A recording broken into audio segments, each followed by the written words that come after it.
Tagal-tagal mo naman. Magandang hapon po. Ano masasabi mo ngayon? Ako po ay nagpapasalamat kay sa leader ng Maligalig Group in Europe. Salamat din sa tiwala. At dahil dito nagkaroon po ako ng lisensya ng Europe. Ganap na mayroon na po akong lisensya ngayon. Ito ay dahil sa kanya, kay Sir Rafael.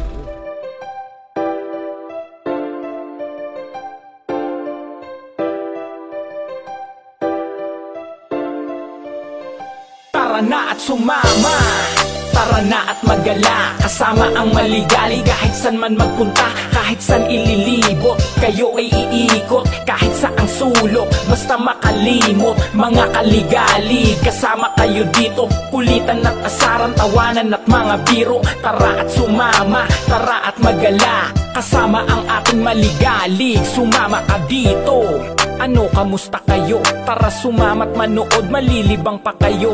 Pampatanggal ng pagod, galing sa trabaho. Magagandang lugar ipapakita sa video. Mga kaligalig, tara sumama ka. So yo, what's up? Welcome back again mga kaligalig. Magandang araw, magandang gabi, magandang hapon kung nasa man kayong panig ng mundo. Ito na naman, masiglang umaga. Although patanghali na dahil time check dito sa Poland ay 10:45. So heading tayo dun sa isang kaligalig natin na ihahatid natin yung kanyang driver's license, na isa ito doon sa mga nakuha kong 5 lisensya na ngayon lang siya nagkaroon ng pagkakataon makababa dito sa Poland. Kaya minessage niya ako, kahit medyo malayo-layo, doon daw siya nakaparking, itatakbo natin mga kaligalig, para naman itong si kaligalig walang kaagam-agam sa kanyang biyahe. Tuloy-tuloy yung kanyang biyahe dahil hawak na niya yung kanyang police license. So tara, samahan nyo ako at kapanayamin natin siya ng kaunti, interviewin natin ng kaunti kumusta yung biyahe, kumusta yung buhay trackers, o kung ano-ano man ang ating magagawang panayam para sa kanya, at kumusta yung kanyang pamilya sa Pilipinas, yung kanyang mga mahal sa buhay, kumustahin din natin So tara, sama kayo mga kaligalig.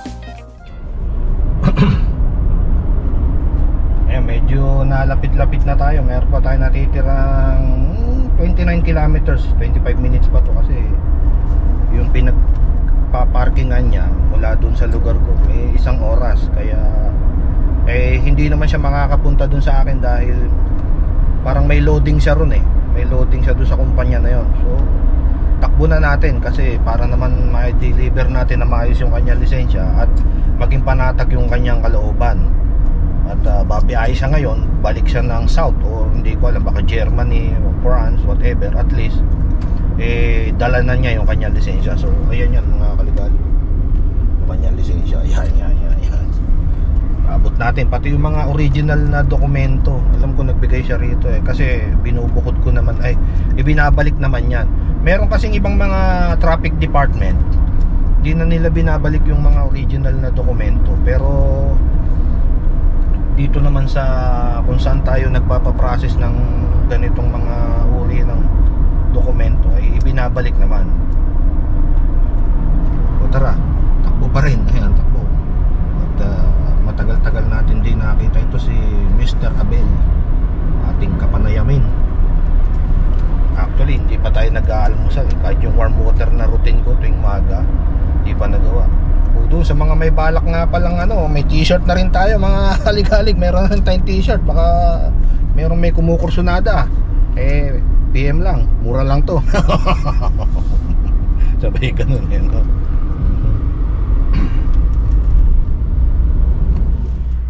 So yo, what's up? Welcome back again mga kaligalig. Nagpark na lang tayo somewhere kasi pinuntahan ko yung location na binigay niya. Actually wala pa pala siya doon. Malayo pa yung panggagalingan niya. Nagmamadali ako pero parang medyo may miscommunication kami. Pero actually malapit na rin naman. Tama-tama lang na mayroon siyang papabiyahe siya papunta rito. Ako naman meron din akong pinuntahan dito. Yan oh. Si Norby ko yan kasi dyan daw ang kargahan ng tangke. So maaari makatulong sa mga truck drivers na ipipin natin yan para maibigay natin yung location dun sa mga truck drivers na nagbabaon ng tangke, yung gasol. So yan, makakatulong yan para maibigay natin yung location na yan sa kanila. At tinanong ko rin, depende sa size nung tangke. At bawal lang kasi mag video ron nagagalit sila. Sabi ko kasi pwede ko bang i-vlog, ayaw dahil sensitibo nga raw yung mga ayaw ko ba, paano magiging sensitibo sa camera yan o sila yung sensitibo. So dito natin siya antay, dito na natin bibigay yung kanyang lisensya habang binigay ko na rin tong malapit lang din naman to sa office nila So sabi niya mga 20 minutes darating na siya. Tara, tayo na lang natin siya rito. So yung mga kaligalig, dumating na, inaantay natin. Ayan, papark na siya. Nagpa-park.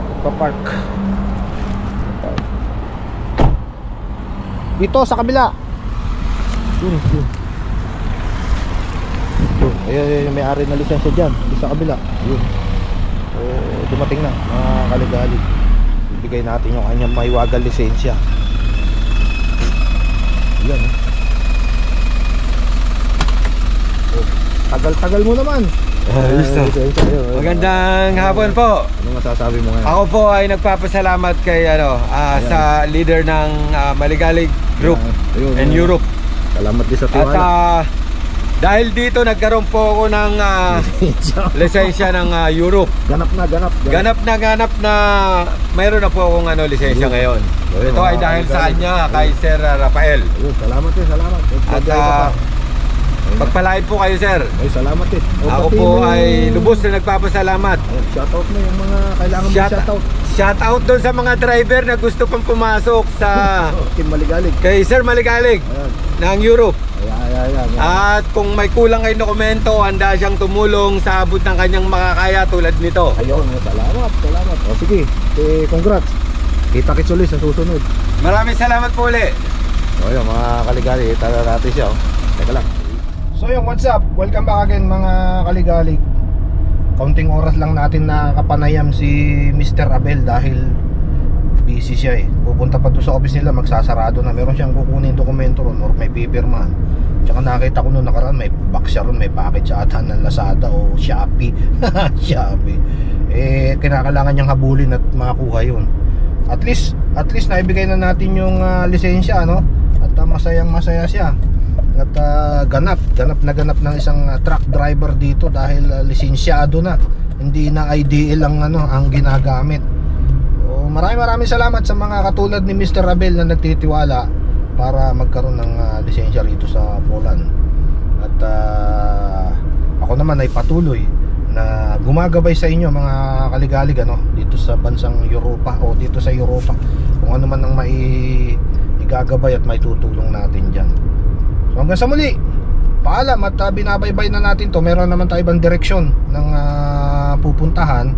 Ito naman, kakausapin natin dahil medyo hindi ata maganda ang kinahantungan. Kaya on the way ako sa kanya at kailangan natin kapanayamin. Hindi natin to pwedeng i-vlog, medyo sensitibo. Pero pagka pwede rin, subukan natin.